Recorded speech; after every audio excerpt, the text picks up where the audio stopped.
coin de Burkina Faso que le Faso Mero n'existe pas. Au niveau de l'agriculture aussi, le ministre, le commandant Ismaël Somda, il tourne partout au Burkina Faso. Alors, pour voir l'agriculture et l'élevage, comme je viens de vous dire, souvent c'est la faim, souvent c'est le manque des emplois. Et voilà le capitaine Ibrahim Traoré, comme il est intelligent, il est venu, il a ordonné le ministre des Faits que le Burkina Faso soit un pays autosuffisant alimentaire. Comme au temps de Thomas Sankara, ce que Thomas Sankara avait fait. Parce qu'il y avait des présidents qui pensaient que c'était impossible. Mais Sankara avait réalisé dans les 1980 et quelques là. Alors, donc aujourd'hui, le capitaine Ibrahim Traoré est revenu pour reprendre les mêmes systèmes. Il a dit, non, Thomas Sankara avait tracé la voie. Pourquoi on avait laissé ça? Et puis même, il y avait des autres pays qui prenaient ça pour qui réussissent. Exemple, je me rappelle au temps de notre président, son excellence, Roch-Marc Christian Kaboré, en son temps, il avait envoyé des émissaires au Rwanda pour aller voir Paul Kagame, pour lui demander des conseils, comment il a fait pour que le Rwanda, les génocides finissent, et comment Paul Kagame fait pour arriver à construire son pays. Alors, ce que Paul Kagame a dit, c'est quelque chose qui est diffusé officiellement à la télévision, dans les radios. Paul Kagame a répondu que non, mais vous avez laissé les idées, c'est vous. Mais ils n'ont pas compris ce que Paul Kagame a dit. Et ils ont dit à Paul Kagame, mais nous n'avons pas compris. Comment on a laissé les idées sur nous? Et Paul Kagame... Oui. Ibrahim. Oui. Mon frère, est-ce que je peux m'exprimer rapidement? Je dois y aller. Bon, ok, il n'y a pas de... Je vais te laisser là. Il n'y a pas de problème. Faut aller. Merci beaucoup. Merci beaucoup.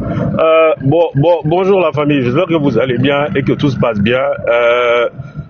Bonjour Tania. J'espère que le séjour ça se passe. Je ne sais pas si tu as pu aller au Festidibu ou pas, mais bon, bref, faut aller faire un tour. Il y a bon à manger là-bas. Comment tu vas? J'ai pris des brochettes là-bas. Brochettes seulement. Non, attends. Faut essayer le crocodile. Quand ils vont commencer ça là, faut essayer. Ça, c'est très bon. Donc, sinon tu peux payer pour m'envoyer. Il n'y a pas de souci. Il y a fouille. Donc, bonjour la famille. J'espère que vous allez bien et que tout se passe bien. Vous êtes tous salués.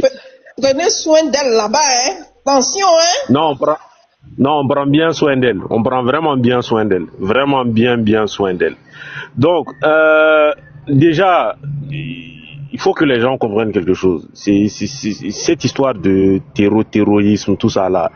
Wallahi bilay, c'est du mensonge. Je jure, c'est du total mensonge. C'est pas des djihadistes, c'est pas des terroristes, c'est juste des bandits sous drogue. Vraiment des bandits sous drogue.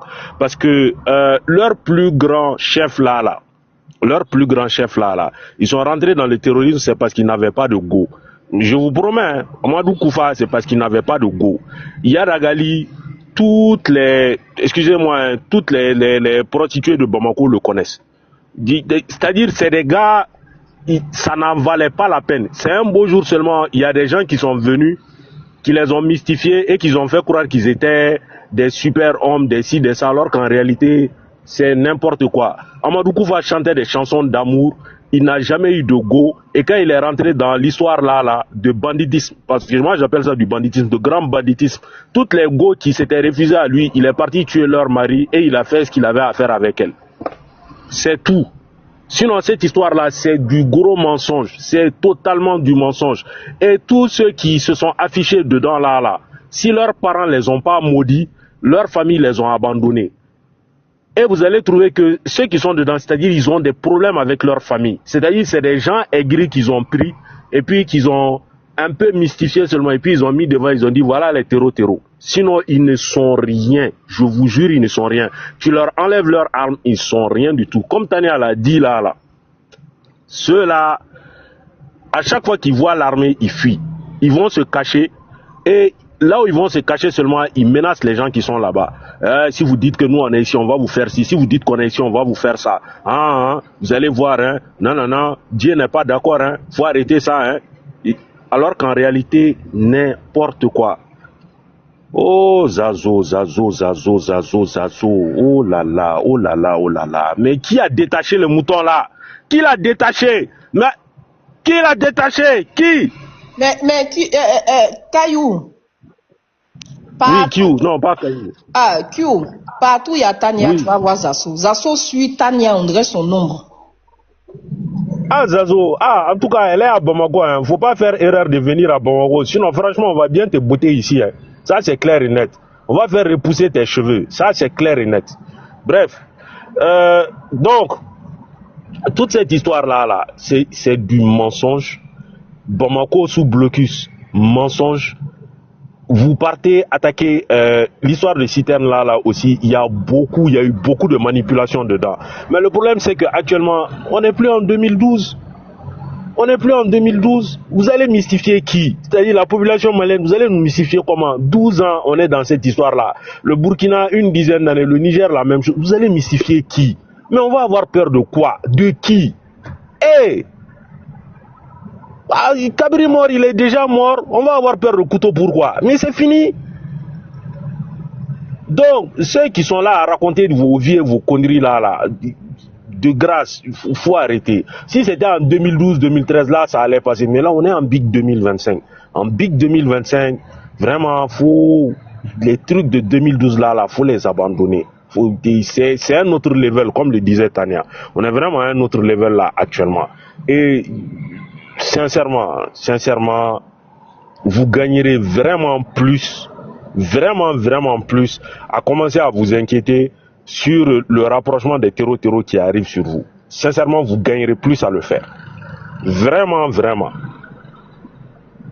Donc, c'est ce que je voulais dire. Je m'arrête là et puis voilà. Donc, Tania, je ne sais pas comment te joindre, mais on va voir plus ou moins par rapport au crocodile. Donc, moi, je vais y aller. Bonne journée à vous. Hein. Voilà. Il faut m'écrire, je vais te répondre. Ok. Tout à l'heure. J'ai dit, j'ai un audio pour vous. Ah, qui est parti? Tania, est-ce que tu as écouté ça là? Attends, je vais trouver. Ok, donc est-ce que je peux continuer ma parole? Oui, le frère, 2 secondes, on va te redonner la parole. On écoute. Voilà, il n'y a aucun problème. Donc voilà, donc. Ok, frère, donc voilà. attends, pardon, donc c'est pardon. Sabari. On s'éloigne un peu plus pour des ressortissants d'une quarantaine de pays. Voilà, donc. Désormais, à la liste des Paul Kagame a.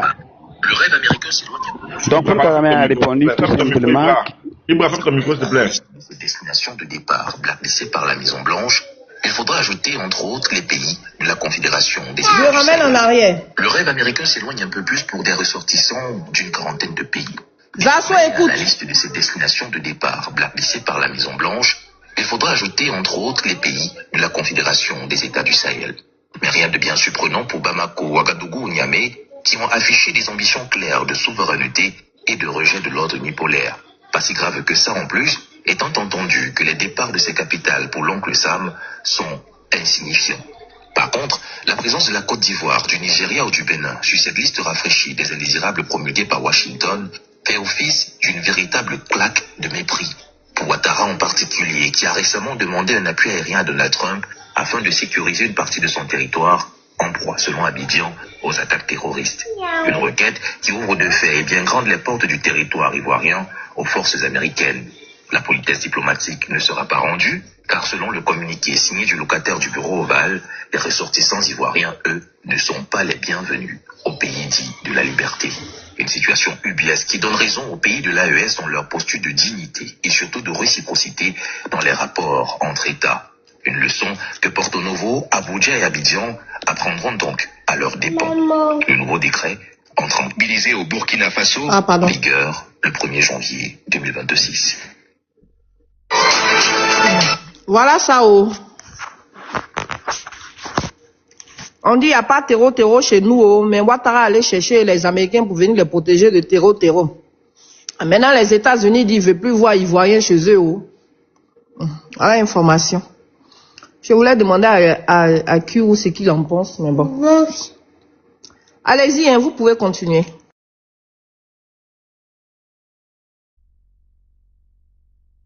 Il n'y a aucun problème. Voilà, donc Paul Kagame a répondu tout simplement que non, vous avez laissé les idées chez vous parce que ce sont les idées de Thomas Sankara que j'ai utilisées pour reconstruire mon pays et remettre l'ordre et la paix dans mon pays. Donc, vous voyez, non. Le problème, c'est quoi? Et que quand ils ont revenu transmettre ça à notre président Kaboré, bon, président Kaboré a vu que bon, c'est un sommet de la révolution. Et la révolution est dure. Parce que Thomas Sankara avait dit, la révolution, c'est quoi? C'est la vérité. La révolution est la vérité. Et la vérité, ça ne plaît pas à tout le monde. Si tu veux faire la révolution, sache que les Blancs, ils vont être contre toi. Voilà les problèmes. Donc, c'est que moi je voudrais dire tout simplement que l'Afrique de l'Ouest, nous sommes tous les mêmes. Vous voyez, donc, que ce soit la Côte d'Ivoire, toute l'Afrique de l'Ouest, on est tous les mêmes. Hein. Mais les problèmes, c'est pas entre nous les problèmes. Les problèmes, ce sont des puissances occidentaux. C'est eux qui veulent transporter la guerre qui sont en Europe là, pour venir implanter ça en Afrique.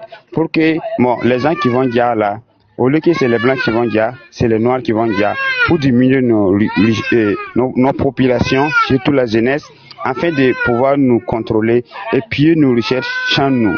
Voilà leur objectif.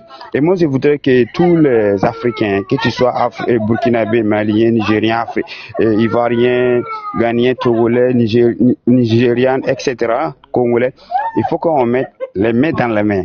Parce que comprendre les jeux qui sont en train de faire. Est-ce que vous savez qu'actuellement, et ce qui se passe entre l'AIS et la CEDEAO, ce qui vient d'arriver comme à propos de l'avion nigérian, c'était un avion d'espion. Voilà. Mais, voyez, non, le Nigeria, ils ont envoyé un des émissaires, les ministres des Affaires étrangères ici, ils sont venus, ils ont venu présenter une excuse officielle. Bon, le président Traoré a accepté.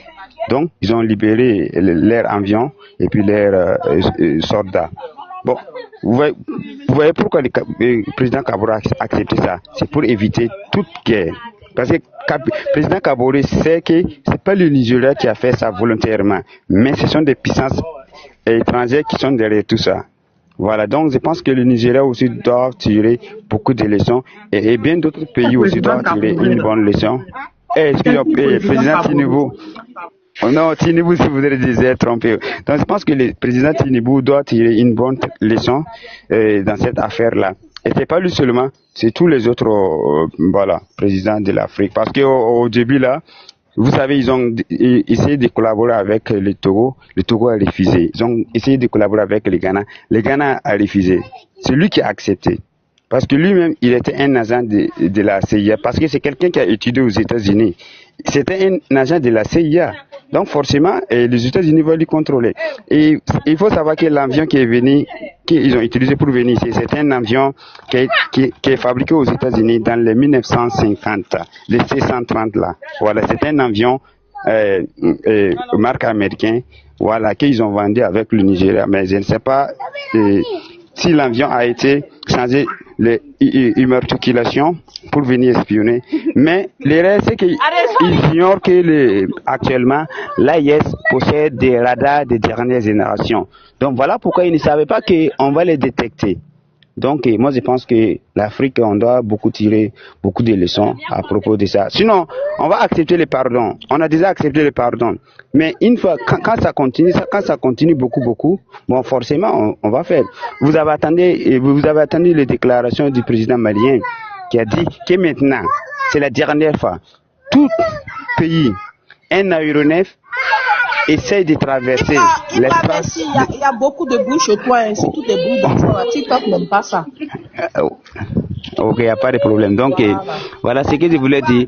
Il faut qu'on cherche la paix en Afrique. Sinon, la guerre, ce n'est pas bon. Je vous remercie beaucoup.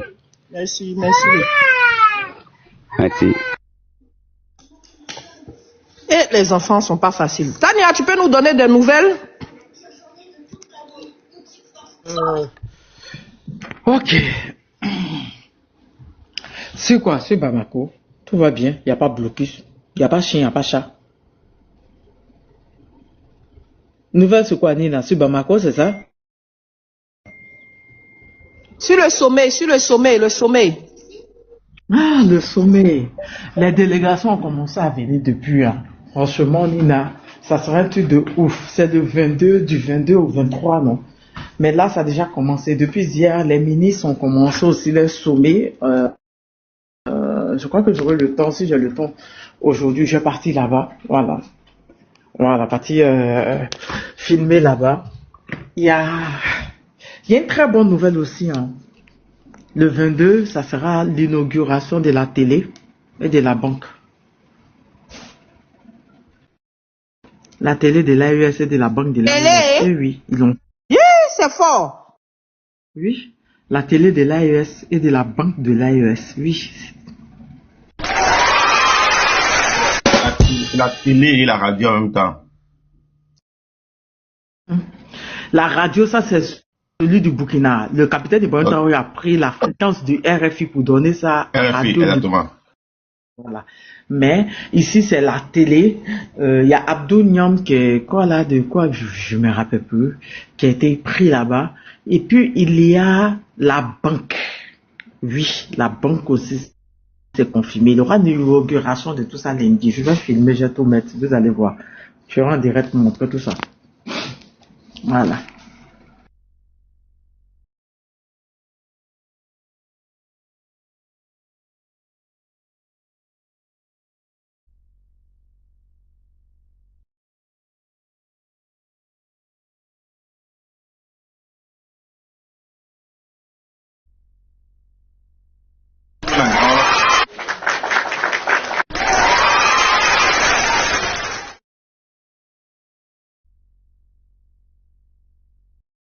Hein? Ça c'est quoi? Ça c'est Ecofin, hein. C'est Ecofin qui dit ça. Burkina Faso, la production céréalière, bon, parce que déjà ils ne sont pas entendus. En fait, les gens sont en train de minimiser les efforts des pays de l'AES. Et ça, c'est quand même des choses qu'il faut en parler. Voilà. La production céréalière attendue en hausse à 18% en 2025-2026.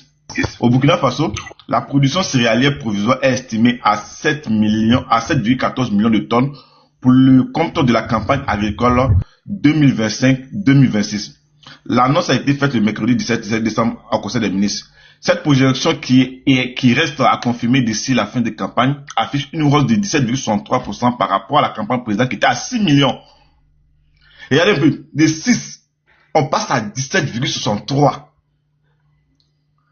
Et ça, ce sont des efforts qu'il faut saluer.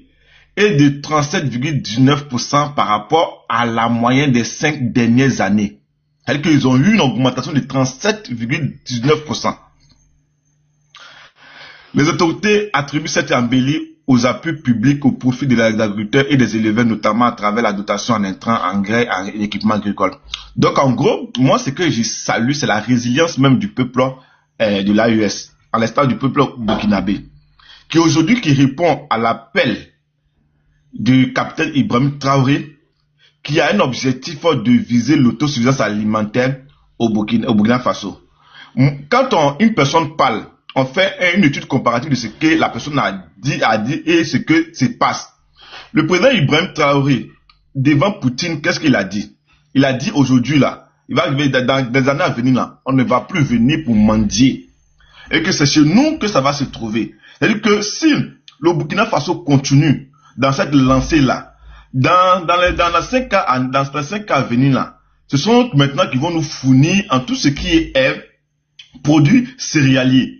Et ça, c'est les efforts à saluer. Parce que les engins qu'on voit, aujourd'hui par exemple, regarde un peu, au niveau même, c'est prend du riz. On prend qu'en Afrique de l'Ouest, nous sommes des plus gros importateurs de riz.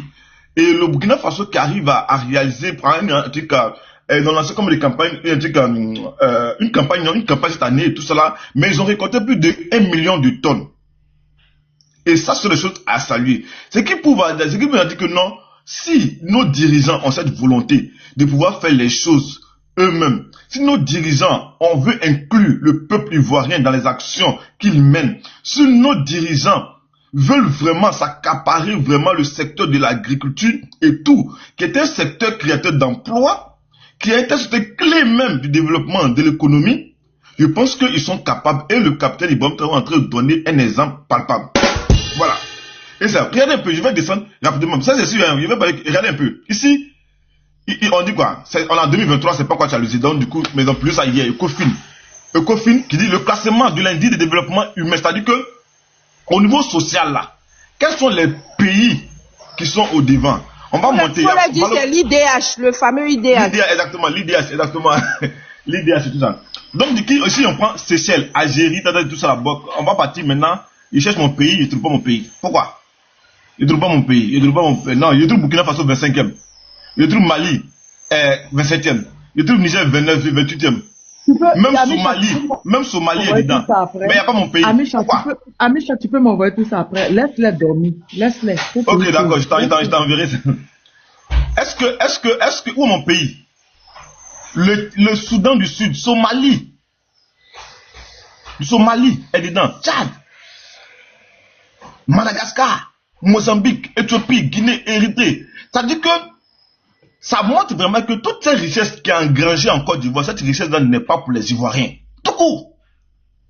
Parce que normalement, cette richesse-là devait toucher les Ivoiriens et tout. Ils ne retrouvent pas mon pays. On va descendre encore, rapidement. Ici, on va descendre rapidement. Regardez, on va descendre. Ici, au Burkina Faso.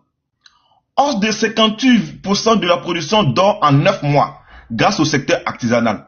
Au Burkina Faso, la production d'or a augmenté de 58% en glissement annuel pour atteindre 70,43% de tonnes en fin septembre 2025, contre environ 61 tonnes pour toute l'année 2024. Selon les détails rapportés cette semaine par la presse locale citant le ministre des Mines, Yacouba Zabré-Gouba, cette hausse tient surtout aux chiffres du secteur artisanal où la production collectée atteint 29,56 tonnes sauf sur les 9 premiers mois en 2025 contre 5.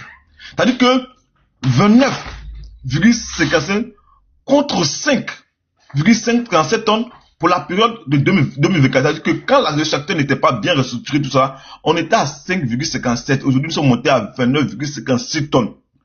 Est-ce que ce ne sont pas des efforts à féliciter là? Mais ceux qui tirent toujours sur le Burkina Faso, sur la démocratie au Burkina Faso, un jour, ils auront le temps de faire des panels pour aussi dire que franchement, il y a des choses peut-être, parce que dans tout le pays, tout ne va pas bien. Il y a des choses qui ne vont pas bien, mais par contre, il y a des choses qui vont très bien. Et le capitaine Ibrahim a vu vraiment que les ressources du Burkina Faso doivent être au Burkinabé, c'est au Burkinabé de pouvoir valoriser. Mais regardez un peu, toute cette pète-là partait où pendant les années précédentes là? Toute cette pète-là, d'or là, partait où pendant les années précédentes? Donc je comprends la panique. Je comprends la panique des uns et des autres et tout. Et ça, en tout cas, courage au Burkinabé. Peut-être c'est nous-mêmes, on va venir. On va venir squatter un jour chez vous là-bas. En tout cas, courage à vous. Et on espère vraiment que voilà, vous allez vraiment, tout ira bien et que vous allez vraiment protéger les capitaines Ibrahim Traoré et tout là. Il n'a pas fait Harvard, il n'a pas fait Oxford, il n'a pas fait la Sorbonne et tout. Mais aujourd'hui, qui est déterminé à mener son pays là où il est pour donner, pour donner raison au Burkinabé d'avoir eu confiance en lui et donner le tort à tous ceux qui le critiquent du jour au lendemain. C'est à vous de rester fort et ne vous attardez pas. C'est vous vivez vos réalités. Vous êtes au Burkinabé, au Burkina, vous vivez vos réalités. Aujourd'hui, quand on a vu un peu l'immersion au Burkina Faso, quand un petit Burkinabé s'exprime, tout le monde est heureux en savoir vraiment parce qu'ils sont en train de... C'est joli à voir. Alors que chez nous, on vient de nous dire qu'il y a 1600 élèves qui vont être renvoyés sous prétexte qu'ils ne savent pas lire et écrire. On se pose la question. Comment on peut construire un État en banalisant son éducation? Faut préciser, hein, de 6e.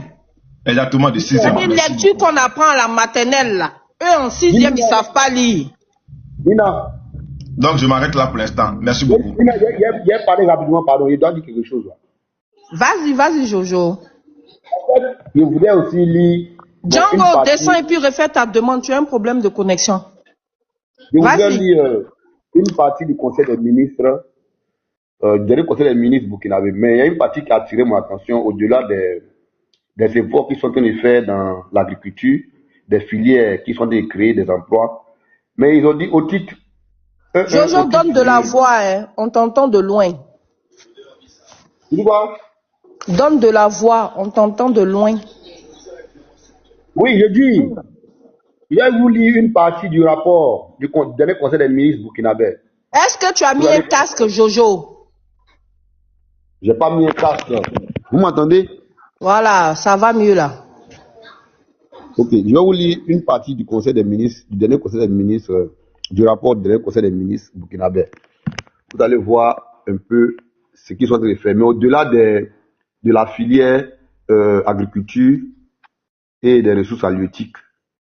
Au titre de la présidence du Faso, le Conseil a adopté un rapport relatif à la réalisation d'infrastructures administratives et pédagogiques dans le cadre de la construction de l'Académie technologique du Faso.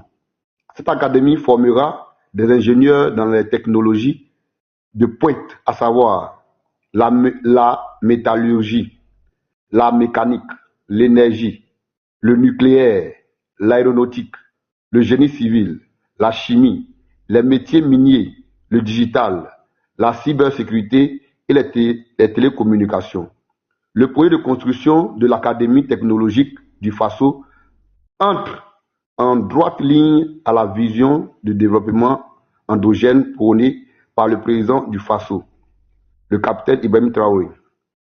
Cette académie contribuera à accroître l'offre en infrastructures éducatives et à former sur place une élite qui sera le pilier de la refondation de l'État, de la prospérité sociale et économique du Faso.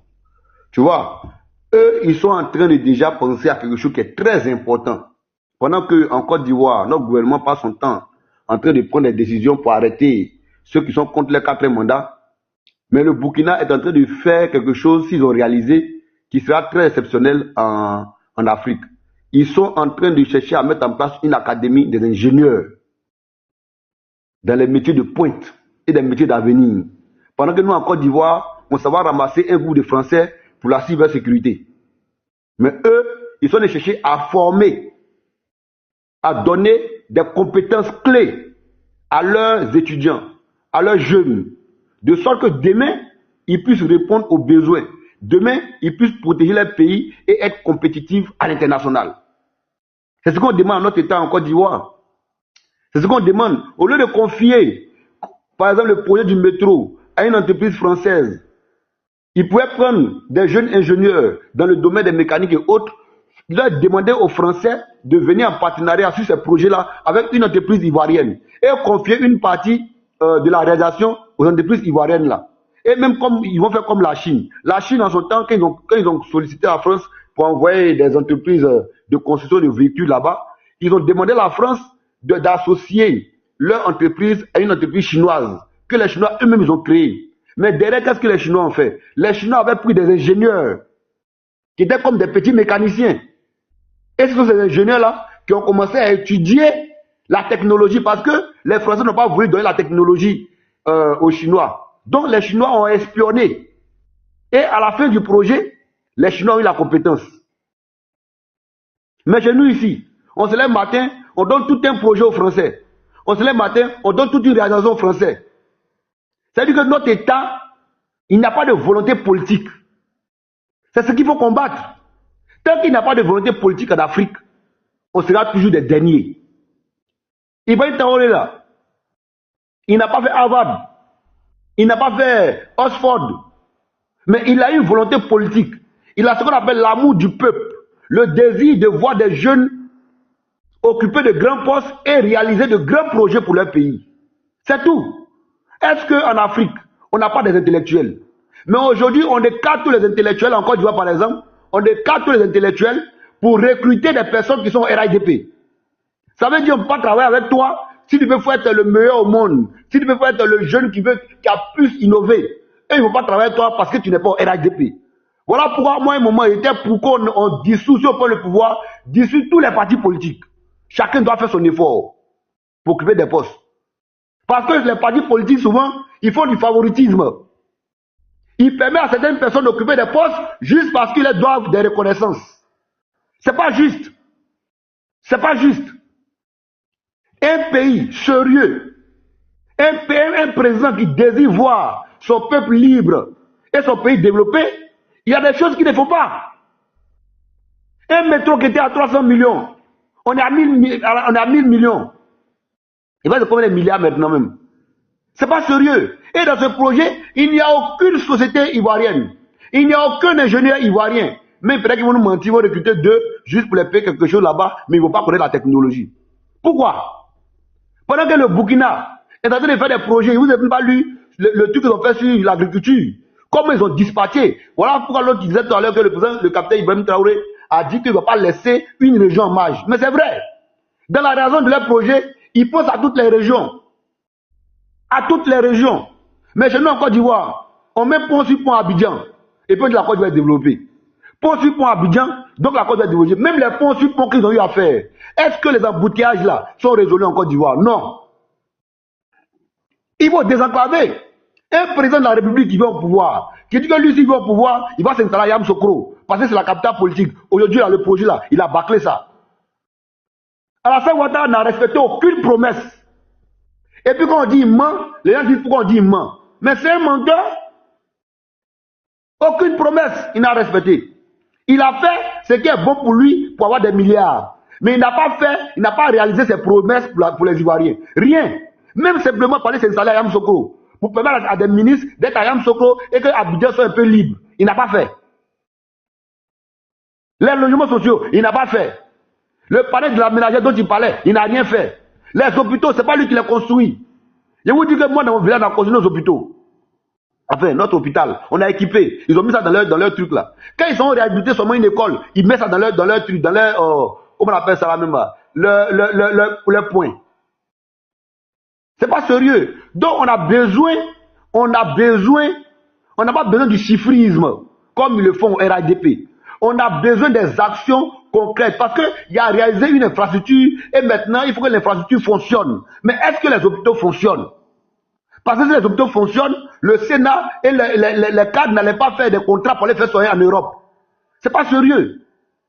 Mais regardez le président capitaine Ibrahim Traoré, ce qu'il fait. Regardez ce que l'AES fait. Voilà pourquoi ils sont en train de combattre l'AES. Pour ne pas que l'AES puisse faire asseoir les racines.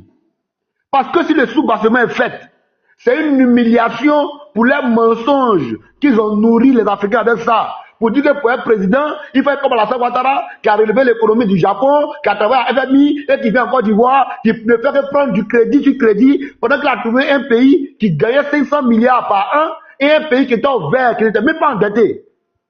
Pour quelqu'un qui a travaillé à la FMI, qui a relevé l'économie du Japon, de combien de pays, Chine, tout ça.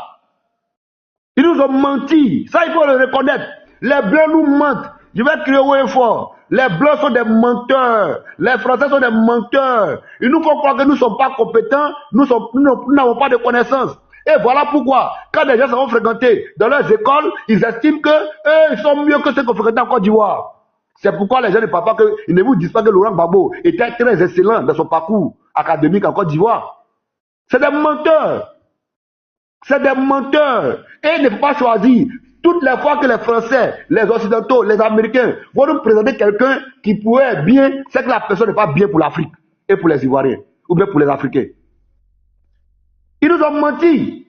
Comme un gars comme Alassane, ils ont créé sur tous les toits, lui il a dit, moi je suis un économiste, 6 000 milliards dans le vertige, il vient au pays, il veut un pays qui n'est pas endetté, et lui, sa stratégie, c'est d'endetter le pays. Mais quels sont les points clés? Quels sont les secteurs clés qu'il a pu développer?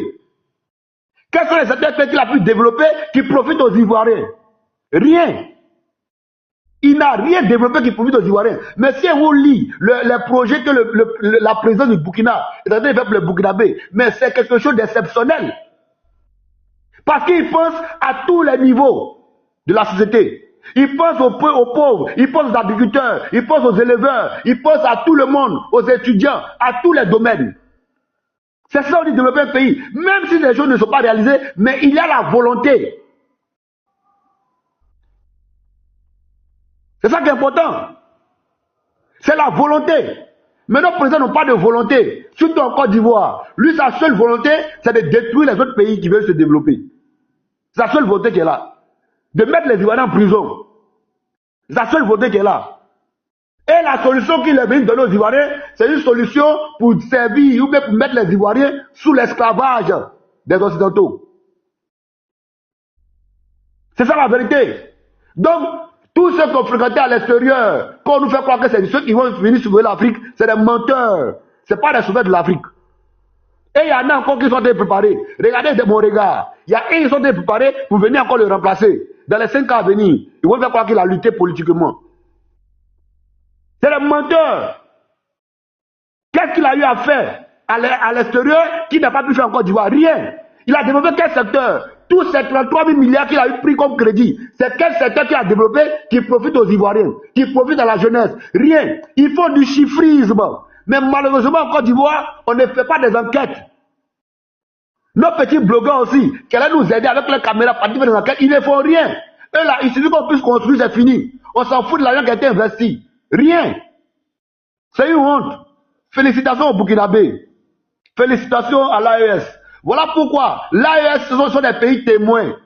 Les pays témoins pour dire aux Africains que si nous avons la volonté, si nous nous mettons ensemble, si nous sommes solidaires les uns des autres, nous pouvons faire des exploits. Voilà pourquoi on les combat. Mais Dieu merci aujourd'hui, ils n'étaient pas seuls comme Gbagbo, ils sont aujourd'hui 3 pays. Donc, ils vont être solidaires ensemble, ils vont combattre ceux qui veulent les combattre. Mais c'est les pays témoins pour dire qu'en Afrique, on peut se développer nous-mêmes. Si nous avons seulement la volonté, nous avons l'intelligence, nous avons la compétence, nous avons les qualités. Il nous faut juste la volonté. C'est ce qui manque. C'est pas, on n'a pas besoin de gagner de Oxford. C'est la volonté qui nous manque. La volonté de sacrifier tout pour notre pays. C'est tout ce qui nous manque. Je m'arrête là. Bien monté. Tu vas revenir, non? Ouais, tu vas me voir passer par là. Merci Jojo. Vous là, vous serez un jour en train de faire la chose là et puis vous allez monter en direct. Et vos micros, vous fermez pas là. Trop c'est trop. Il y a longtemps tu es sur le panel tu n'as rien à dire.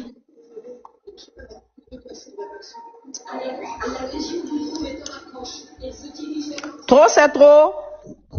Ouais, Nina, il est descendu, non. Moi, j'ai monté pour le mec là, mais il est déjà descendu. D'accord. Il a appris sur le matin du matin. Ok.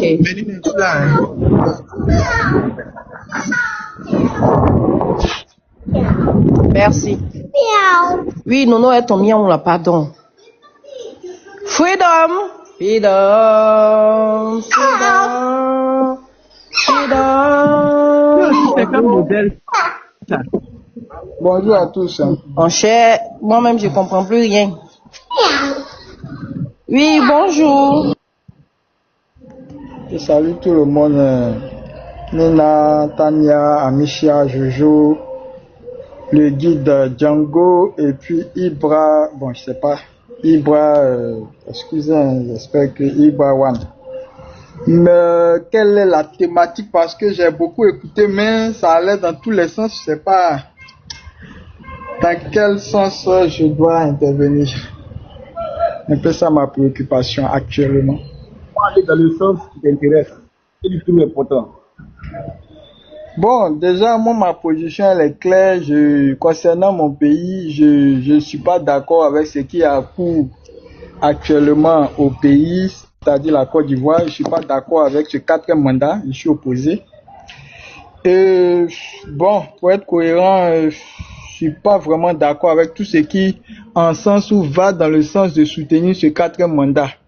Voilà, mais pour éviter la frustration avec certains frères, j'évite de m'embrouiller, donc je n'en dirai pas plus. Voilà un peu ce que je peux dire.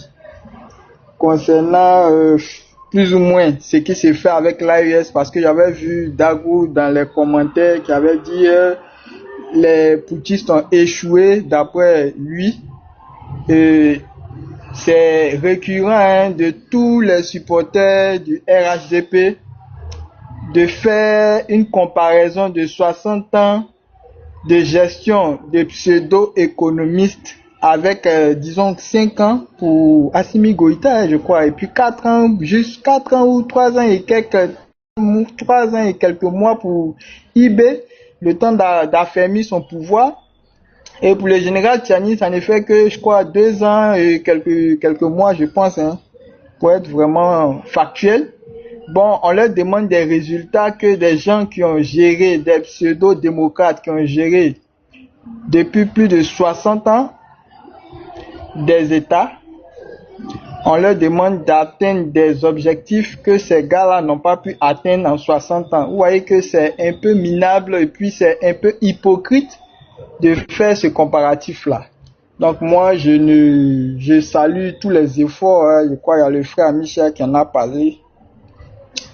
Il a essayé de présenter quelques prouesses du Burkina. Et en tout cas, je suis d'accord et je loue vraiment le courage du président IB et de tous ces dirigeants de l'AES là. Ils font de leur mieux, ils font ce qu'ils peuvent, alors qu'ils sont en train de mener une guerre en sourdine et ils sont prêts pour la guerre de haute intensité, parce que la guerre de haute intensité, c'est une guerre qui se mène sur plusieurs fronts. Hein.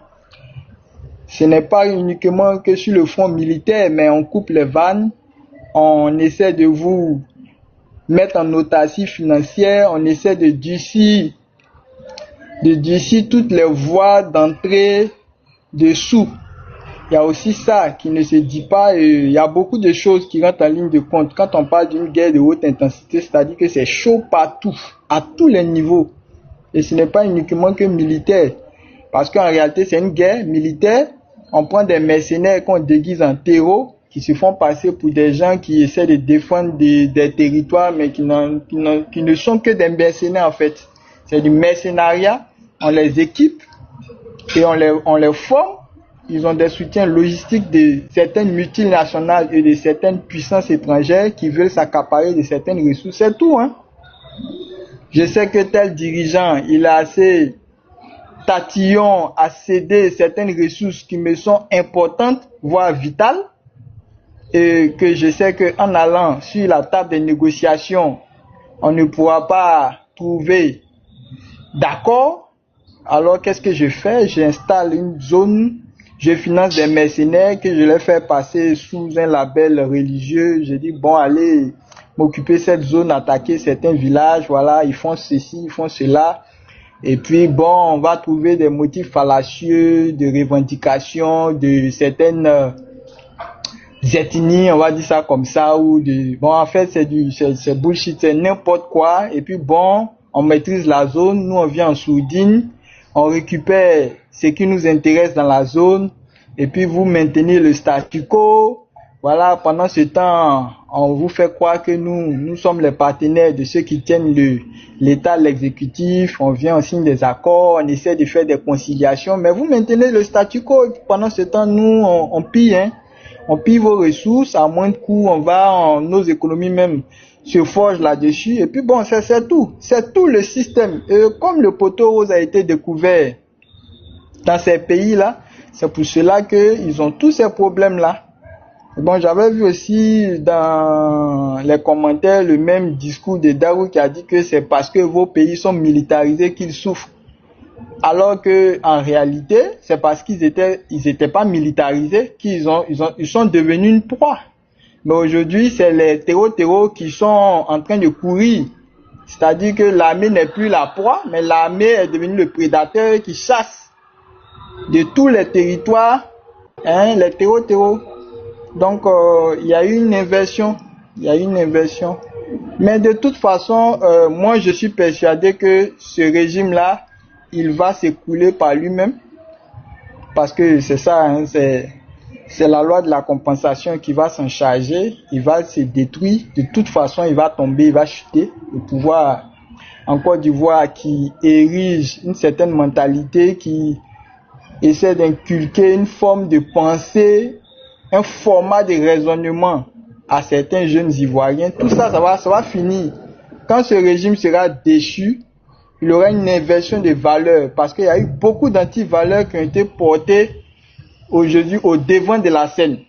Et ces antivaleurs-là vont être inversées quand il y aura un régime souverainiste sérieux qui va véritablement reprendre le développement et la marche du pays, de la Côte d'Ivoire. Vous allez voir le favoritisme, le népotisme, tout ce que vous voyez, hein, parce qu'aujourd'hui les Africains, les Ivoiriens en particulier, s'en sont accommodés. Et donc quand le régime va changer, tout ça, ça va changer. Tout ça, ça va changer, parce qu'aujourd'hui on dit, il faut connaître quelqu'un pour être quelqu'un. Ce n'est plus la valeur, ce n'est plus ce que tu apportes qui te définit, qui te valorise, mais qui tu connais, il faut appartenir à un camp. Et comme aujourd'hui il y a une précarité en dehors de la politique, tout le monde est obligé de devenir politicien, tout le monde est obligé d'appartenir au parti État. C'est ça le souci, c'est ça le problème en fait. Tout le monde veut appartenir au parti État. Et donc toutes les luttes d'acquisition de plus de liberté sont perdues aujourd'hui. Nous sommes pratiquement un parti unique. Et ne peut faire la politique que ceux qui appartiennent ou qui ont juste le seul modèle de pensée du RDR, du RHDP. Voilà un peu. Donc je suis convaincu que ce système va s'écrouler. Comme tout système, il va s'écrouler. Voilà, donc moi, voici ma position. Je reste persuadé que ce régime va tomber et qu'il y aura une inversion des valeurs. Et ceux qui ne pourront pas s'adapter aux véritables valeurs africaines, eh ben, ils n'auront plus leur place dans cette nouvelle terre qu'on appellera certainement autre chose, ou bien ce qu'on appelle pour l'instant la Côte d'Ivoire. Voilà un peu ce que moi j'ai comme positionnement. S'il y a des questions ou des motions, j'écoute.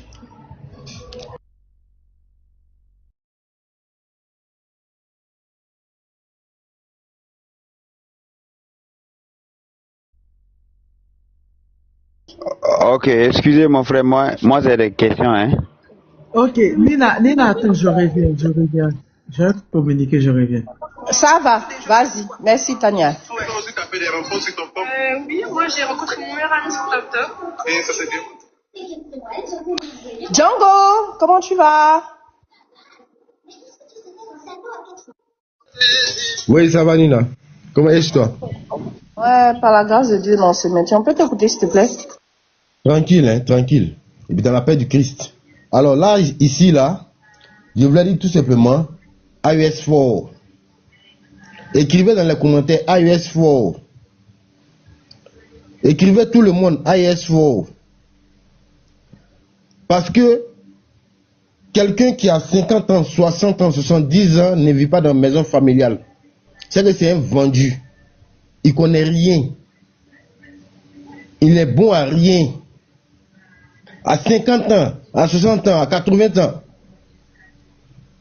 on ne demande pas l'argent à papa. On ne bénéficie pas de la pension de papa. IUS4. Respectez les gens qui quittent les maisons, la maison familiale, pour aller louer leur propre maison, fonder une famille, développer leur idéologie, et puis ensuite donner de l'éducation à leurs enfants. Ça c'est clair. La politique se résume à ça. L'IUS a bien compris ça. Voilà pourquoi je dis IUS4. On ne peut pas avoir 60 ans, 65 ans, 70 ans. Et puis quand on a 65 ans, 70 ans, on a des alliés. On a des vieux pères. On signe des contrats. On travaille pour la famille. Est-ce que vous comprenez? On travaille pour la famille. On ne reste pas chez ses parents. Hein? Et puis bénéficier de la pension familiale. Sous prétexte que dans la pension familiale, là, il y a mon argent dedans parce que je suis enfant du père et de la mère. C'est être bête et inconscient. Tous ceux qui, partout en France, partout, tous ceux qui ont pris, dites bravo à Poutine. On dit, Poutine, merci. Poutine, c'est pas un colon. Poutine n'a pas de colonie. Mais il aide tous ceux qui veulent s'affranchir du joug familial. C'est ce qui est juste. Mais un papa qui a 60 ans, 70 ans, qui joue sur les richesses de ses enfants pour se nourrir, c'est un papa vendu. AES fort, président Ibrahim Traoré fort, président Tiani fort, président Assimi Goïta fort. C'est pas du jeu, on n'est pas là pour rigoler. C'est que vous n'acceptez pas chez vous à la maison. C'est ce que vous venez applaudir au sommet de l'État. C'est que vous ne pouvez même pas, c'est que quand vous dormez là, vous ne pouvez pas rêver à ça là. C'est sur ça que vous battez campagne. On peut être incongru comme ça. Et puis des gens vont se mettre à la télévision pour dire où est n'importe quoi. Sur qui? Il n'y a pas comparaison entre quelqu'un qui loue sa maison et quelqu'un et puis quelqu'un qui qu'on appelle ça, qui loue et qui vit en famille. Il n'y a pas comparaison, c'est pas la même chose. Idéologiquement parlant, hein, et puis financièrement parlant, c'est pas la même chose. Parce que si papa veut là, papa coupe le courant. Si papa veut là, papa éteint la télévision. Si papa veut là, il n'y a pas manger à midi. Arrêtez d'être maudit. Vous êtes vieux, vous êtes inconscient. Vous êtes vous promenez par tous les panels là. Mais vous ne savez pas que la politique se résume tout simplement, hein, à la parcelle familiale. Si tu n'as pas accepté quelque chose de toi là, il ne faut pas accepter cette chose-là à la dimension de l'État. C'est aussi simple que ça.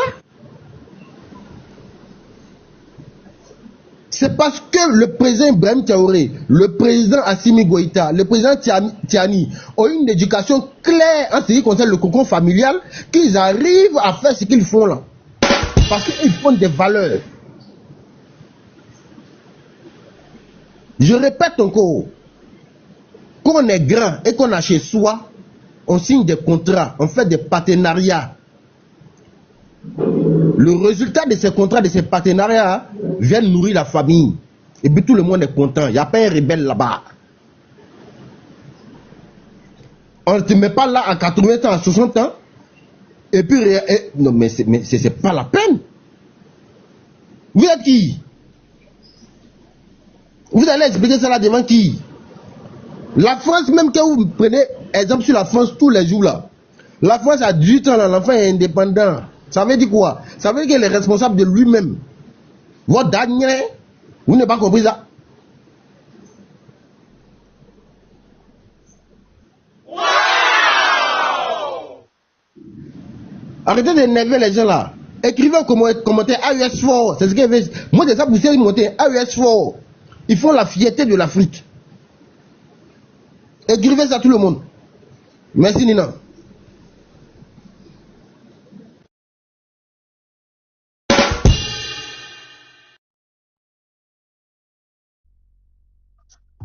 Merci Django Fort.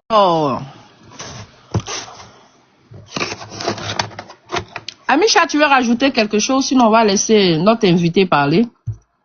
Moi, je veux que Dias m'en parle et puis maintenant, je vais quand même le ramasser par derrière. Diaz, on t'écoute. Bonjour. Ouais, nouvelle. Bonjour Nina. Sois salué. Aujourd'hui, je ne vois pas ton visage. Mais bonjour quand même. Bonjour à tout le monde. J'ai écouté mon frère disant que l'AES4, tout ça. Bon, c'est une bonne chose, hein. C'est une bonne chose que chaque État mène sa politique. Voilà. Ce que mon frère oublie, c'est que la Côte d'Ivoire aussi a sa politique assez particulière. Au point où, sous Ouattara, nous sommes placés parmi les meilleurs. On n'a pas besoin de abattre la France, au sortir du CFA, tout ça, pour que la Côte d'Ivoire soit le pays envié de tous. Voilà. Mais je tiens à dire, parce qu'il a dit non que la France est un pays indépendant, mais la France a toujours été indépendante. Après qu'elle ait arraché son indépendance aux ceux qui ont eu à la mettre sous domination, mais elle a toujours mené cette indépendance à bien. Voilà, donc nous, la Côte d'Ivoire, nous on estime que nous sommes aussi indépendants depuis 1960. Sauf que la politique de certains leaders ont mené la Côte d'Ivoire dans une autre situation. Mais étant avec Alassane Ouattara, nous voyons qu'il mène une politique d'ouverture. Voilà, une politique d'ouverture qui permet à plusieurs États de collaborer avec le président Ouattara. D'ailleurs, mon frère Django, il faut que tu saches que la Chine aujourd'hui, sous le leadership du président Alassane Ouattara, la Chine est passée de 7e partenaire commercial à la première place. Voilà, donc la Chine aujourd'hui collabore mieux concernant les entrants extérieurs que la France. Mais au-delà même de ça, au-delà de ça, le président Ouattara a tissé des relations fortes avec l'Inde, le pays qu'on appelle l'Inde. Ça vous dit que le président Alassane Ouattara est dans une posture d'ouverture. On n'est pas obligé de dire à bas la France pour que la Côte d'Ivoire avance. Et la Côte d'Ivoire tisse des relations avec n'importe quel État. Voilà, donc ceux qui sont dans cette posture-là, nous, on les en veut pas du tout. On les en veut pas du tout. Ils peuvent dire ce qu'ils veulent, ils peuvent faire ce qu'ils veulent. Chaque État gère son pays comme il le conçoit. Mais il faudrait que vous sachiez que la France n'est pas responsable des malheurs des Africains. Ce sont les Africains eux-mêmes qui sont responsables de leur propre malheur. Parce que la France a colonisé que 14 États. Or, il y a plus de 54 États africains. Et la majorité des États, quand vous prenez le Burundi, c'est un État qui a été colonisé par l'Angleterre. Quand vous prenez le Soudan, c'est un État qui a été colonisé par l'Angleterre. Mais aujourd'hui, partout au Soudan, vous allez voir, ils sont aujourd'hui au bord de la guerre civile. Elle a dit que c'est les Français qui permettent aux Soudanais de s'entretuer entre eux. Il faut que les Africains se remettent en cause eux-mêmes. Il ne faudrait pas qu'on accuse le bourreau d'hier de tous les malheurs de l'Afrique. Vous avez suivi le procès de ceux qui ont détourné des milliards au Gabon. Est-ce que vous avez suivi ce procès où des gens recevaient 2 milliards de francs CFA en guise de pot de vin? Est-ce que c'est les Français qui ont demandé à ce que le président, l'ancien président Ali Bongo donne 2 milliards à des gens pour des pots de vin? Donc arrêtez à chaque fois d'accabler la France de tous les malheurs des Africains. Et d'ailleurs, c'est même qui parle du CFA, de la monnaie. Mais je tiens à rappeler à tous ceux qui sont sur ce panel que le Mali a quitté la zone CFA dans les années 60. Le Mali a quitté la zone CFA en 1963.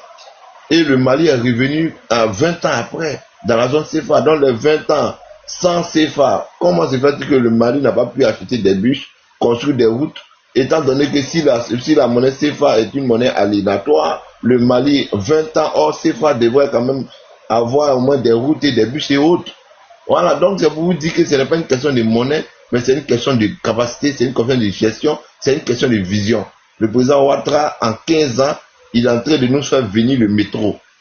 Il faut la vision, il faut la vision, il faut un grand homme, il faut un homme de vision pour montrer que la Côte d'Ivoire peut avancer avec le CFA. Donc, je tenais à remercier Nina pour cette lucane. Et nous sommes aujourd'hui en décembre. Nous sommes en décembre. Nous avons encore 5 ans pour transformer la Côte d'Ivoire et permettre à la Côte d'Ivoire d'être une grande Côte d'Ivoire. Donc, dans 5 ans, on va montrer aux yeux du monde que nous avions eu raison trop tôt. Nous avions eu raison trop tôt et les autres, ils avaient toujours tort. Dans 5 ans, on va faire le bilan. Dans 5 ans, on va inaugurer notre métro. Dans 5 ans, on va inaugurer notre port sec. Dans 5 ans, on va construire notre deuxième plus grande raffinerie. Je vais même dire de l'Afrique de l'Ouest. La deuxième grande raffinerie sera construite dans 5 ans. C'est Ouattara, tout ça c'est Ouattara. Donc que Dieu bénisse Ouattara pour tout ce qu'il fait pour la Côte d'Ivoire. Et que Dieu bénisse Ouattara encore pour le dernier mandat de la Troisième République. Merci beaucoup Nina pour ce temps de parole. Il pleut ici. Ok, c'est gratuit parce que j'ai besoin quand même que le RHDP t'entretienne. Donc, si mon panel peut te servir à faire ton boulot, c'est important, d'accord? Donc, t'inquiète pas de merci entre nous. Amisha, tu es là? Après, bon, je pense qu'il allait dire quelque chose d'intéressant, mais malheureusement, bon, c'est le même narratif et tout ça, là. Mais il faut dire que, moi, la question que j'aimerais lui poser, c'est qu'il pose une question d'abord, avant de pouvoir, c'est que pourquoi, si le problème réel des pays de la US n'est pas la France, pourquoi tu viens je t'invite chez moi, quand je te dis pas, ça devient tout un problème. Pourquoi cette campagne de diabolisation de la France contre les pays de la US? Pourquoi toute cette machination, tout autour des pays de la US? Normalement, si la France n'avait pas d'intérêt à défendre les pays de la US, si la France ne tenait pas vraiment à ces pays-là et que ces pays sont aussi pauvres que vous le dites là, mais pourquoi tant de bruit lorsqu'on vous dit de quitter ce pays-là? Pourquoi forcément on veut faire chuter ces gouvernants-là? Normalement, c'est un problème interne. Donc, c'est au Burkinabé, aux Nigériens et aux Maliens de pouvoir vraiment décider de leur sort. Mais pourquoi cet acharnement-là sur ces gouvernants? Pourquoi les médias internationaux, donc les médias proches, les médias français là, s'acharnent sur ces États-là? Non, excuse-moi, Amisha, je l'ai descendu parce que hier, moi, je dormais, je ne sais pas ce qui s'est passé. Apparemment, on m'informe ici que tu as insulté une de mes camarades. Voilà, donc je pense que tu ne seras plus le bienvenu sur mon panel. Voilà, je ne savais pas ce qui s'était passé hier parce que moi, je dormais. Voilà, d'accord? Quand vous venez au débat, vous trouvez... Le panel là, c'est le panel de 9h dièse. Moi, tu peux m'insulter, il n'y a pas de souci parce qu'on est habitué. Voilà. Mais des femmes qui font la politique sans invectiver, sans insulter, dans l'élégance, avec les débats contradictoires, tu te permets quand même de venir les insulter sur le panel? Non mais diantre. Moi, je ne savais pas. Tu es venu inciter 9h. Tout ça pour combien au fait? On te donne combien? À cause de 30 000 francs là. Ah, dièse. Pour 30 000 francs. Ouais, papa. Hier là, il a là l'extrême, vu que les gens étaient fâchés. Il dit, mais Diaz, comment tu peux insulter une femme?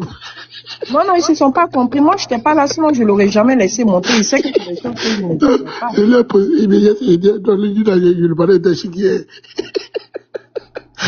Ça m'a ça s'est coupé. C'était tout chiquier. Hier là, le gars voulait des fou. Il n'avait plus d'arguments qui s'est mis à l'insulter. Je l'ai pimenté, non? Il dit que et là, posé une question, mais Diaz, l'hôpital met en fait de Bégerville là. Qui paye les employés là-bas? Il ne peut pas parler. Il dit, mais c'est l'État, c'est nous qui payons. Il dit non, que c'est faux. Que c'est faux, que c'est. Non, Diaz, je peux te répondre, mais il faut présenter tes excuses d'abord parce que moi, je n'étais pas là. Il faut le répondre. Après, la fin, il faut le répondre. Non, Diaz, il faut que tu présentes. Non, il faut qu'il présente tes excuses. Diaz, il faut que tu présentes tes excuses à ma camarade. Non, je ne faut lire les commentaires. Il a lu les commentaires. On dit un voyage son âme. Mais Diaz, moi, tu sais que j'ai pas de problème à vous écouter sur le panel. J'ai toujours dit, moi, là, je serai là pour vous aider à vous faire nourrir par le RDR. Voilà, mais quand même, je ne peux pas venir jusqu'à venir insulter ma camarade ici sur mon propre panel. Il dit, c'est pas. Alex, le même lolo de Bengue, péché. Il a couru à son ami. Il faut la demander, il connaît. Il est voyageur, lui. Vas-y, Amisha, pardon, désolé de t'avoir coupé. Amisha, vas-y. Non, bon, après, comme on a déjà dit l'essentiel, moi, c'est directement que je vais poser mes questions parce qu'il a dit quelque chose d'exceptionnel et tout. Le même narratif, la France, nanani, tout ça, le Burkina Faso. Moi, il dit toujours que le pays là, bon, la Côte d'Ivoire, avec, le président Alassane Ouattara est libre de ses actions, de ses partenariats et tout cela.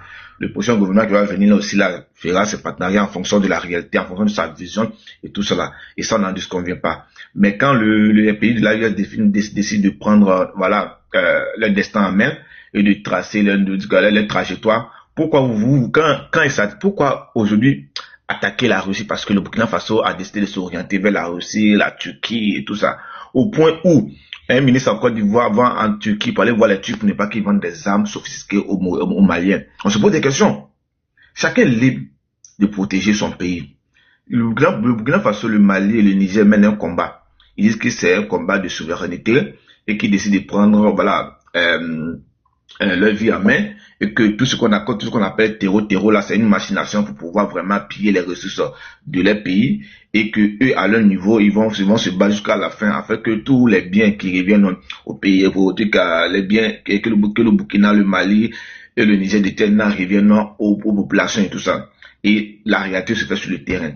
Moi aujourd'hui là, c'est que la question que je me pose, c'est que vous devez venir à faire le bilan contre bilan parce que moi il me pose la question dans mon pays comme en Côte d'Ivoire où le taux de suicide est très élevé, où en fait le classement au niveau de l'IDH, de développement humain, tout ça, la Côte d'Ivoire est 100, regardez la Côte d'Ivoire est 127, vous ne pas me dire de quoi.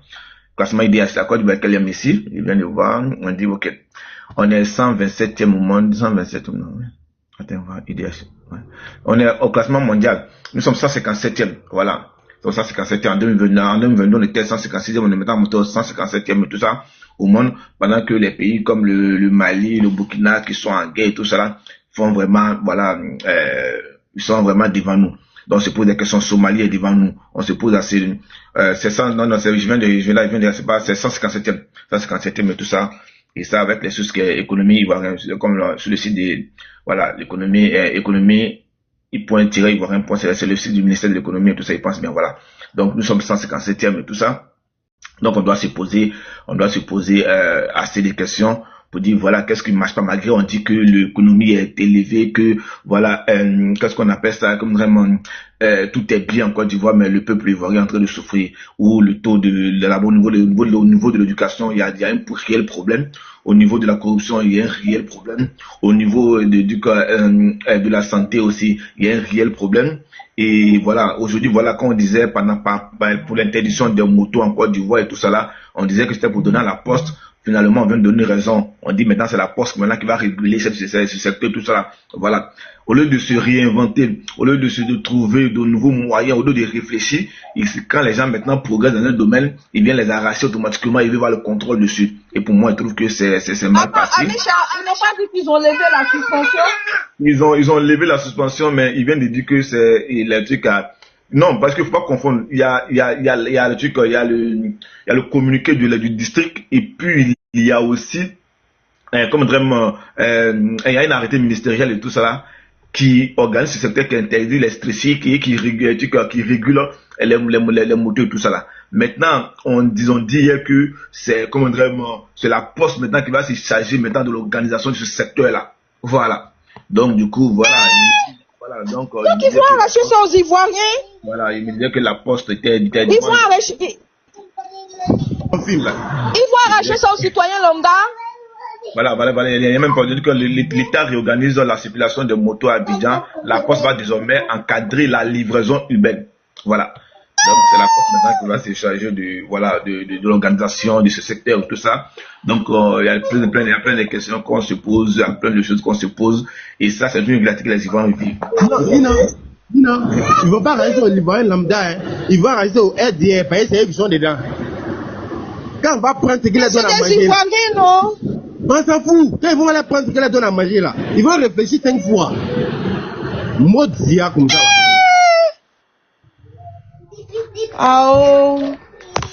Pour finir, pour ne pas monopoliser la parole, pour laisser les autres parler, tout cela, pour dire que voilà, vaut mieux qu'on se concentre sur les problèmes en interne que d'aller forcément chercher, voilà, des boucs émissaires. Parce que, écoute, ce qui est méchant, ce qui est choquant, quand le Burkina, le Mali et le Niger disent quelque chose, ils font quelque chose, automatiquement, il faut balayer du revers de la main tout ce qu'ils disent, ce qu'ils font. C'est comme si ce sont des ennemis physiques, alors que les relations économiques, est-ce que vous savez que depuis que la crise il y a eu lieu, il y a une crise entre les pays de l'AES et la Côte d'Ivoire, le port de la Côte d'Ivoire dans l'espace de 8 mois est gagné. Parce que il faut dire que les pays de l'AES avaient réellement de l'influence sur les finances du port d'Abidjan. Malheureusement, quand ils sont sortis, ils ont réorienté maintenant leur importation là vers le Togo, le Niger, le Bénin, tout ça. Donc on doit se poser énormément de questions. Donc ceux qui crient, c'est que non, on s'en fout, les Bénins, de toute façon, on a d'autres trucs. Si le Burkina Faso, ils ne peuvent pas oublier de passer par le port, ils n'ont pas de port et tout ça. Mais vous savez que ce sont des échanges qui lient les deux pays. Malgré que la France a un bisbis avec la Russie, mais les deux pays continuent de commercer. L'Europe achète toujours le gaz russe. Exactement. Donc on doit se poser la question, mais attends, donc l'économie, on ne joue pas l'économie.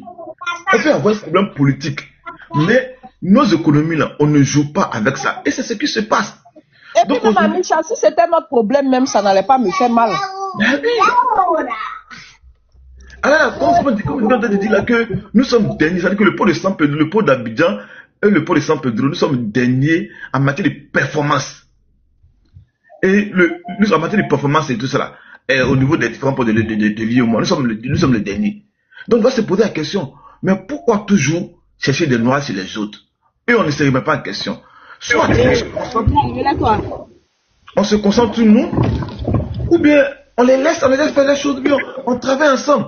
Tout récemment, j'ai descendu ça dans ce moment, il m'a fait pour dire que tout récemment, quand il y a eu le problème, la crise, cette crise bon, pas une crise, bon, c'est ce problème qu'il y a eu entre le Nigeria et puis, le Burkina Faso. Ils n'ont même pas cherché à comprendre. Attaquer le Burkina Faso sur tous les fronts. Bon, maintenant que le Nigeria vient de se rendre compte qu'il y a eu des irrégularités au niveau des documents qu'ils possèdent et qu'ils ont vraiment violé l'espace aérien et tout ça là. Alors, quel est votre discours maintenant? Quel est votre discours? Donc, à ce moment-là, sachez raison garder et faites les choses comme se doit. C'est ce, je m'arrête là. Hey! Donc, si je comprends bien là, interdiction de moto là, c'est pour arracher le secteur informel là aux Ivoiriens. Donc, toi, tu ne savais pas.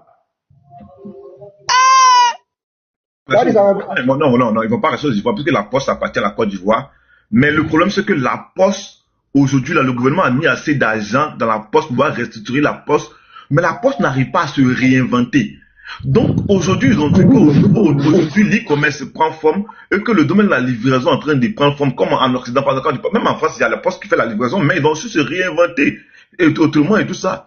Donc, comme Nassumi n'arrive pas à se réinventer là, il faut maintenant piquer ce qui existe.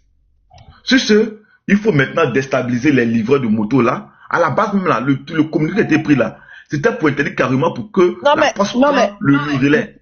Non mais, Amisha, ce secteur-là, c'est les Ivoiriens, quelque part, qui l'ont inventé. D'accord? Parce que c'est un secteur informel, c'est-à-dire n'importe quel citoyen lambda peut se lever aujourd'hui, monter une structure de livraison, et puis, en tout cas, créer son entreprise et puis fonctionner. Au jour d'aujourd'hui, on nous dit simplement que l'État va mettre la main dessus. Alors que ce secteur-là profitait directement aux Ivoiriens. C'était de là à là. Maintenant, l'État va mettre la main dessus et c'est l'État maintenant qui va restructurer tout ça. C'est-à-dire, non, c'est triste, hein. Mais tu sais que ce secteur de livraison là, et ça, là, je mets au défi. Ceux qui ont commencé, c'est que le premier service de livraison en moto en Côte d'Ivoire, ce sont des amis propres, ils ont fait ça quand on était à l'université. On appelle ça X-Express. C'était comme vraiment, il y a cela, plus qu'à 10 ans de cela, qu'on venait sortir, on venait même de sortir de la crise, tout ça là, en 2012 là, qu'ils ont mis en place. Aujourd'hui, c'est eux-mêmes, ils ont fermé et tout. Mais le gouvernement, comme il dit là, eux, ils ne savent pas réinventer, ils copient. Quand un secteur informel commence à prendre forme automatiquement, il faut s'accaparer de ce secteur-là. Il faut tout faire, tu vois. Même demain là. Non, monsieur Bosson. Oui. Monsieur Amisha. Moi, je pense que c'est parce que le gouvernement ne s'est pas réinventé. C'est la politique. Salut, Yak! Hey, Nina, tu n'es pas concentré aussi, hein? Ah, pardon, je suis concentré, Pardon, je suis concentré, Tu as commencé à faire live de foyer, là. Ça a changé, hein? Pardon, Sabari, je suis concentré. Donc, le problème, c'est quoi? C'est pas parce que le gouvernement n'est pas sécurisé.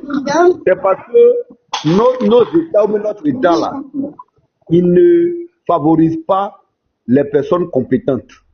Le problème, c'est quoi? Qui sont ceux qu'on recrute pour réinventer ces secteurs-là? C'est là le problème.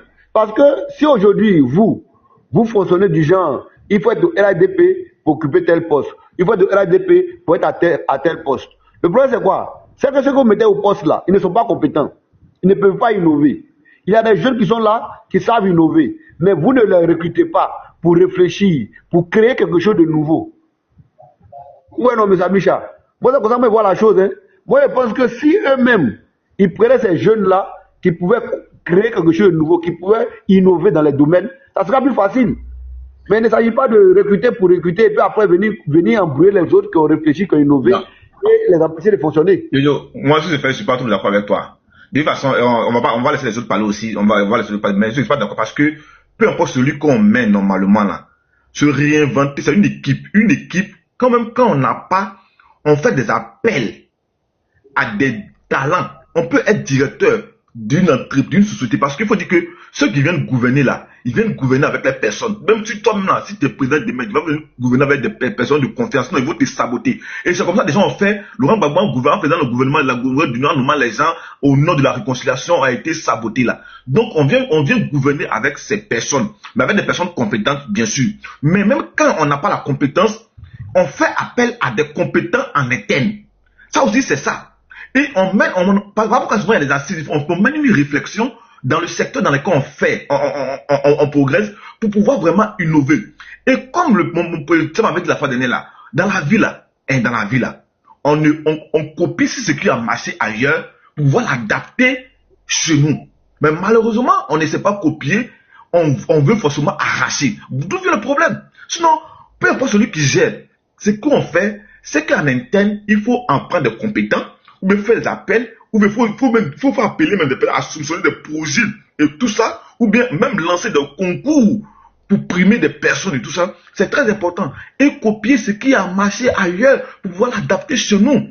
Mais comme je le dis, on a la paresse et on ne veut pas se réinventer, on ne veut pas réfléchir loin. On voit ce qui est à côté de nous, on veut l'arracher et le mettre chez nous. Voilà. Motion, moi laissez les autres parler, il y a l'autre qui a sa motion. Mais motion. Monsieur l'interface, vous allez parler, il va faire 1 minute s'il vous plaît. Moi je suis d'accord sur cet aspect. Il ne faut pas forcément être compétent pour être au devant, mais il faut recruter en interne. Mais est-ce qu'il y a une volonté? Parce que le problème de celui qu'on met là, c'est vrai, il faut travailler avec son équipe. C'est bon, c'est beau. Mais est-ce que l'équipe là doit occuper tous les postes clés d'une administration? C'est là que c'est le problème. Parce que le problème c'est quoi? C'est que ce qu'on met là, si eux ils pensent que quand tu mets un poste, c'est de venir s'asseoir, prendre le salaire. Lui il s'en bat les couilles de venir recruter, chercher, innover. Parce que pour pouvoir innover là, il faut la volonté. Toutes ces structures là, même la poste a son ministère de tutelle. Mais qu'est-ce qu'ils font? Mais qu'est-ce qu'ils mettent en œuvre pour innover ce secteur? Moi, c'est mon problème qui est là. Je suis d'accord avec vous. On travaille avec son équipe. Ouais, c'est bon, c'est beau. Mais après aussi, là, il faut chercher, il faut la volonté politique, comme je dis toujours, il faut la volonté politique pour pouvoir impacter tous ces domaines. Mais il ne s'agit pas, parce que même quand ils veulent arracher ce secteur-là aux gens, et puis ils font croire que non, l'État va l'enlever dans l'informel, et puis va rendre ça formel. Pourquoi l'État ne met pas une politique en place pour que les personnes qui sont dans le domaine puissent rendre ça formel? Mais pourquoi l'État n'appelle pas un appel à ces personnes dans ce domaine-là pour venir les soutenir dans un domaine bien précis? Bon, monsieur l'interface.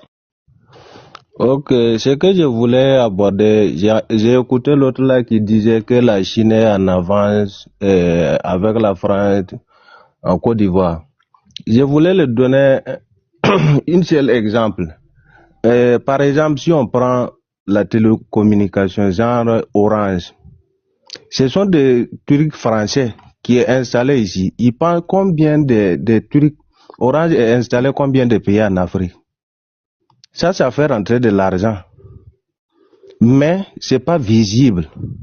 Il y a trop ces gens des entreprises là qui est dans notre société, mais qui n'est pas visible. Personne même ne peut dire que ça là c'est comme ça. Oh, pourtant ça fait rentrer de l'argent. C'est pour des Français. Est-ce qu'ils pensent que la France va laisser les États-Unis prendre leurs trucs de télécommunication en main? La France peut accepter ça. Mais s'il parle, il n'a qu'à être cohérent. Il y a des entreprises, je ne peux pas rentrer dedans, il y a trop des entreprises qui est visible en Afrique ici, que la France se base sur ça, ils gagnent leur vrai gain. Mais quand ils parlent de la Chine vient, c'est pour les infrastructures. Quand ils finissent, ils repartent. La Chine n'est pas permanemment sur le territoire en train de faire d'autres trucs. Et ils viennent, c'est pour des contrats. C'est ça que je voulais ajouter.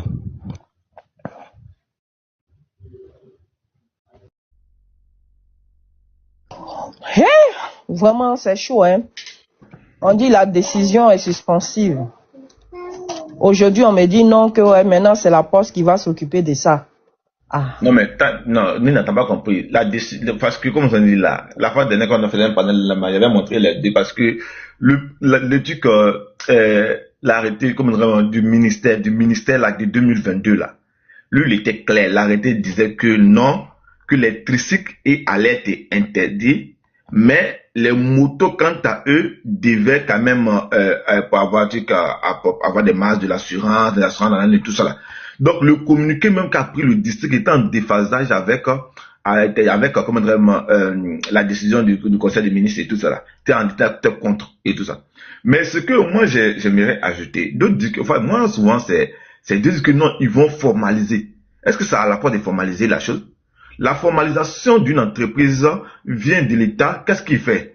Il dit bon, à partir d'aujourd'hui, vous qui devez faire la livraison, voilà une décision de justice, tout ça, vous devez être dans les normes. Donc, qu'est-ce qu'il fait? Vous devez avoir un statut, soit d'entreprise, auto-entrepreneur, autant tout ça. Donc, du coup, vous rentrez dans ce cadre-là. C'est la loi qui vient formaliser ou organiser, et non pas une structure qui vient formaliser ou organiser. Parce que d'autant plus que quand on prend le domaine de la livraison, le domaine de la livraison est large. En France, par exemple, quand on prend le cas de la France, c'est vrai qu'on parle n'est pas raison, mais il y a la Poste qui fait la livraison. Il y a d'autres personnes qui font d'autres livraisons et également d'autres structures. Mais l'État n'appelle pas la Poste comme la Poste vous dit que non, la Poste, il faut réguler. Alors que la Poste même est un concurrent au niveau de la livraison.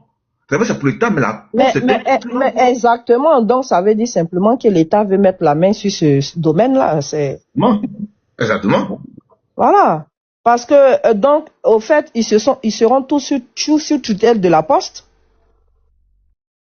Donc, c'est une concurrence déloyale. Donc, du coup, voilà, d'où est-ce que, voilà, donc, on va dire que non, la Poste va venir formaliser ça, alors que la Poste, franchement, c'est triste, hein. Parce que s'il doit y avoir une structure qui doit formaliser, c'est une structure qui existe et qui doit formaliser tous les secteurs de la... C'est vrai ça? Non. Il dit non, si normalement là, on devait avoir une structure... c'est pas ça. Lis le commentaire qui est en bas là. Non. Parce qu'ils sont sous sanction actuellement à cause de leur coup d'État. Maintenant, si la Guinée-Bissau dit qu'elle quitte dans la CEDEAO elle-même, c'est que ça, c'est un autre cas encore. Vas-y, Amisha, franchement, moi, à faire de l'Afrique, là, je suis perdu. Non, cette information n'est pas vraie. Cette information n'est pas vraie. Pour l'instant, cette information, il n'y a pas une information vraiment crédible dessus. Cette information, bon, c'est de la... Après, bon, moi, je suis parti sur les sites, en tout cas, moi, je dis des choses sur des trucs bien vérifiables. Moi, les trucs où on relève partout là. Bon, pour l'instant, il n'y a pas eu de formation vraiment crédible sur ces faits-là, voilà. Donc, du coup, mais le nouveau homme fort de la Guinée, là, même, c'est qui? Même, c'est un pantin de la France encore, ou c'est qui? Quelqu'un qui fait un coup d'État contre le président qui était en train de perdre les élections. Et qui nomme son premier ministre, c'est un nom fort de Ambalo Sissoko. Ambalo là, c'est ce que ça veut dire quoi? Ah, le premier ministre qu'ils ont pris là, c'est l'homme fort de... C'est un nom d'Ambalo. Ah, oh, Gagnoa. Voilà.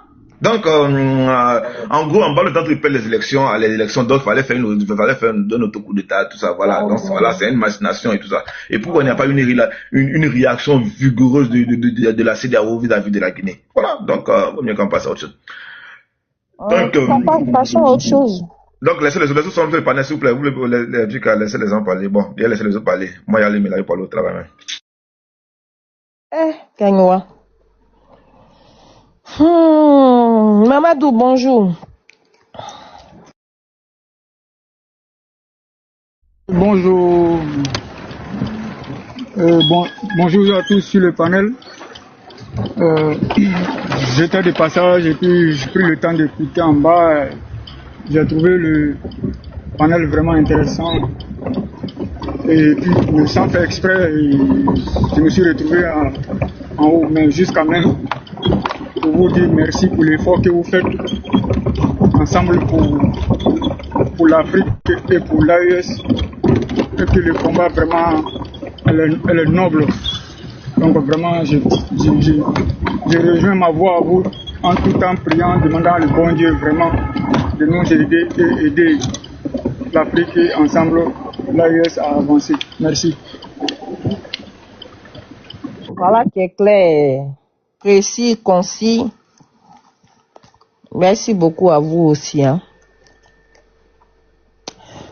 C'est qui est là? Mes yeux là, vraiment. Chéri, non, Salif. Salif Keïta.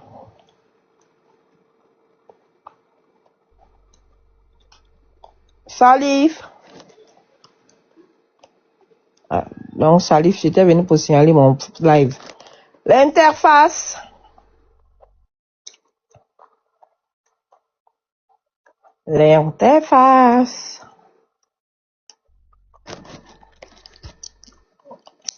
Ok. Bon, famille, donnez vos mots de fin. Je vais mettre fin au panel parce que je vous avoue que j'ai commencé le panel depuis 7 heures. Je suis un peu fatigué. J'ai dormi un peu. Django.